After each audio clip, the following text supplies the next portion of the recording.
ચાલો આજે પ્રકાશના એક બહુ જ રસપ્રદ ગુણધર્મને સમજીએ. ક્યારે વિચાર્યું છે કે જ્યારે પ્રકાશનું કોઈ કિરણ સમજો કે કાચના ટુકડામાંથી પસાર થાય તો એની સાથે શું થાય? શું એ સીધું જતું રહે કે પછી એનો રસ્તો બદલાય? ચાલો આખી વાતને એક પ્રયોગથી સમજીએ.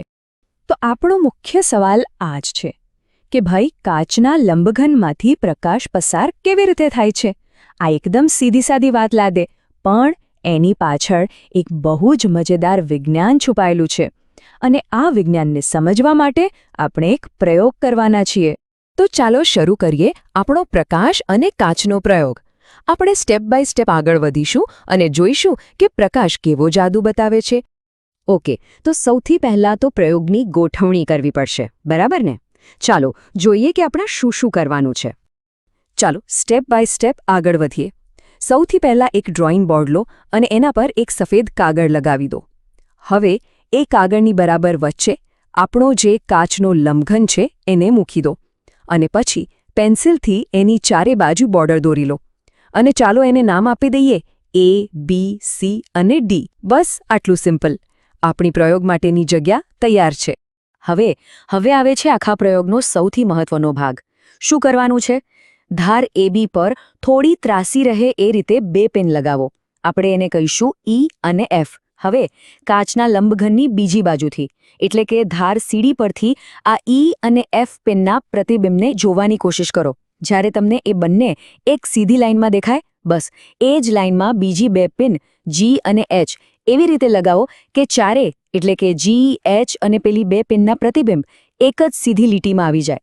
આ જ આપણી ટ્રીક છે પ્રકાશનો રસ્તો પકડવા. સરસ, આપણું કામ અહીં પૂરું થયું. હવે ધીમે રહીને કાચનો લંબઘન અને બધી જ પિનને હટાવી લઈએ.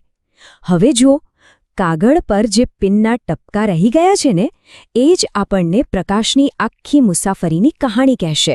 ચાલો જોઈએ શું દેખાય છે. ઓકે, તો હવે વાત કરીએ પ્રકાશના વળાંકની. હવે ખબર પડશે કે ખરેખર થયું શું અને પ્રકાશે કયો રસ્તો લીધો. તો પેલી 2 પિન E અને F યાદ છે? એ 2 ટપકાને જોડતી એક લાઇન દોરીએ જે કાચની સપાટી ABને બિંદુ O પર મળે.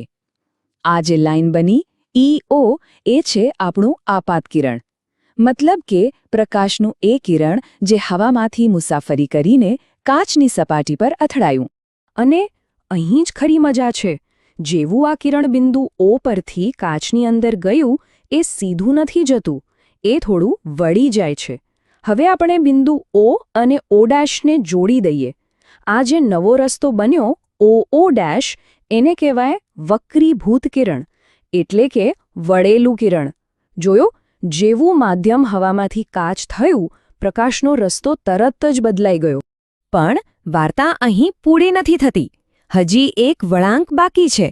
જ્યારે આ કિરણ બિંદુ O' પરથી કાચમાંથી બહાર નીકળીને પાછું હવામાં આવે છે, ત્યારે એ ફરીથી વળે છે. હવે આપણે G અને H પિનના ટપકાને જોડીને એક લાઇન બનાવીએ O'H. આ જે છેલ્લું કિરણ છે જે કાચમાંથી બહાર નીકળ્યું, એને કહેવાય નિર્ગમન કિરણ. તો આ છે પ્રકાશની આખી સફર: આપાત, વક્રીભૂત અને નિર્ગમન. તો ચાલો ફટાફટ રિવાઇઝ કરી લઈએ. EO એટલે કે આપાત કિરણ જે હવામાંથી આવ્યું. OO' એટલે કે વક્રીભૂત કિરણ જે કાચની અંદર વળ્યું. અને O'H એટલે કે નિર્ગમન કિરણ જે કાચમાંથી પાછું બહાર નીકળ્યું. આ 3 નામ યાદ રાખવા જેવા છે. હવે અહીં એક બહુ જ રસપ્રદ વસ્તુ નોટિસ કરવા જેવી છે. આપણું જે મૂળ કિરણ હતું એટલે કે આપાત કિરણ અને જે છેલ્લે બહાર નીકળ્યું એટલે કે નિર્ગમન કિરણ, આ બંને એકબીજાને બિલકુલ સમાંતર છે. હા, એ વાત અલગ છે કે નિર્ગમન કિરણ પોતાના મૂળ રસ્તા પર નથી, એ થોડુંક બાજુમાં ખસી ગયું છે. આ જે બાજુમાં ખસવાની ઘટના છે એને જ વિજ્ઞાનમાં પાર્શ્વીય સ્થાનાંતર કહેવાય છે. સારું, આપણે એ તો જોઈ લીધું કે પ્રકાશ વળે છે, પણ સૌથી મોટો સવાલ તો એ છે કે આવું થાય છે કેમ? એવું તે શું છે કાચમાં કે પ્રકાશને પોતાનો રસ્તો બદલવો પડે છે? ચાલો હવે એની પાછળનું કારણ સમજીએ.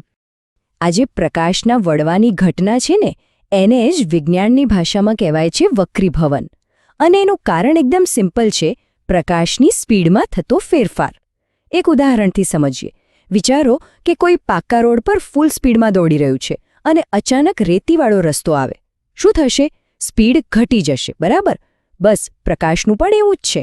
હવા એક પાતળું માધ્યમ છે જેમાં પ્રકાશ ફાસ્ટ ચાલે છે, પણ જેવો એક કાચ જેવા ઘટ્ટ માધ્યમમાં પ્રવેશે છે એની સ્પીડ ઘટી જાય છે, અને આ સ્પીડ ઘટવાને કારણે જ એ વળી જાય છે. હવે આ આખી પ્રક્રિયાને 2 ભાગમાં સમજીએ. પહેલો ભાગ, જ્યારે પ્રકાશ પાતળા માધ્યમ એટલે કે હવામાંથી ઘટ્ટ માધ્યમ એટલે કે કાચમાં જાય છે, ત્યારે શું થાય છે? એની સ્પીડ ઘટે છે અને એ સપાટી પર દોરેલા લંબ એટલે કે એક કાલ્પનિક 90 ડિગ્રીની લાઇન એના તરફ વળે છે. હવે બીજો ભાગ, જ્યારે પ્રકાશ ઘટ્ટ માધ્યમમાંથી પાછો પાતળા માધ્યમમાં આવે છે ત્યારે એની સ્પીડ પાછી વધી જાય છે અને એ લંબથી દૂર તરફ વળે છે. એકવાર લંબ તરફ વળ્યો અને બીજી વાર લંબથી દૂર ગયો. આ જ કારણ છે કે શરૂઆતનું અને છેલ્લું કિરણ એકબીજાને સમાંતર રહે છે. હવે એવું નથી કે પ્રકાશ ગમે તેમ વળી જાય છે. ના, એનું આ વર્તન 2 ચોક્કસ નિયમો પર આધારિત છે. એને વક્રીભવનના નિયમો કહેવાય છે. ચાલો જોઈએ આ 2 નિયમો કયા છે. પહેલો નિયમ તો બહુ સિમ્પલ છે. એ એવું કહે છે કે આપાત કિરણ, વક્રીભૂત કિરણ અને પેલો જે લંબ આપણે દોરીએ છીએ, આ ત્રણેય વસ્તુઓ હંમેશા એક જ સમતલમાં હોય છે. એટલે કે એ ત્રણેયને એક જ સપાટ કાગળ પર દોરી શકાય. એવું ક્યારેય નહીં બને કે કિરણ કાગળમાંથી બહાર હવામાં આવી જાય. બધું એક જ પ્લેનમાં રહે છે. હવે બીજો નિયમ, જે સ્નેલના નિયમ તરીકે પણ ઓળખવાય છે. આમાં થોડું ગણિત છે, પણ ગભરાવાની જરૂર નથી. આ નિયમ એવું કહે છે કે પ્રકાશ જે ખૂણા પર આવે છે, જેને આપણે આપાત કોણ કહીએ, અને વળ્યા પછી જે ખૂણો બનાવે છે, જેને વક્રીભૂત કોણ કહીએ, એ બંને ખૂણાના સાઇનનો ગુણોત્તર હંમેશા એક સરખો જ રહે છે. આ ગુણોત્તર અચળ હોય છે. સાદી ભાષામાં કહીએ તો આ એક ફોર્મ્યુલા છે જે આપણને બતાવે છે કે પ્રકાશ બરાબર કેટલો વળશે. આ રહ્યું એનું સૂત્ર, sin I ભાગ્યા sin R બરાબર અચળ. અને આ જે અચળ છે ને, એ કોઈ સામાન્ય આંકડો નથી. એને જ કહેવાય છે વક્રીભવનાંક. દરેક પારદર્શક માધ્યમનો પોતાનો એક વક્રીભવનાંક હોય છે. પાણીનો અલગ, કાચનો અલગ અને હીરાનો તો સાવ જ અલગ. આ વક્રીભવનાંક જેટલો વધારે, પ્રકાશને વાળવાની એ પદાર્થની તાકાત એટલી જ વધારે. અને છેલ્લે એક વિચારવા જેવો સવાલ. આપણે અત્યાર સુધી જોયું કે પ્રકાશ જ્યારે ત્રાસો આપાત થાય ત્યારે વળે છે. પણ જો પ્રકાશનું કિરણ કાચની સપાટી પર બરાબર લંબરૂપે એટલે કે એકદમ સીધું જ આપાત થાય તો, મતલબ કે આપાત કોણ શૂન્ય હોય તો, શું ત્યારે પણ એ વળશે કે પછી વળ્યા વગર સીધું જ પસાર થઈ જશે? આનો જવાબ સ્નેલના નિયમમાં છુપાયેલો છે. જરા વિચારજો આના પર.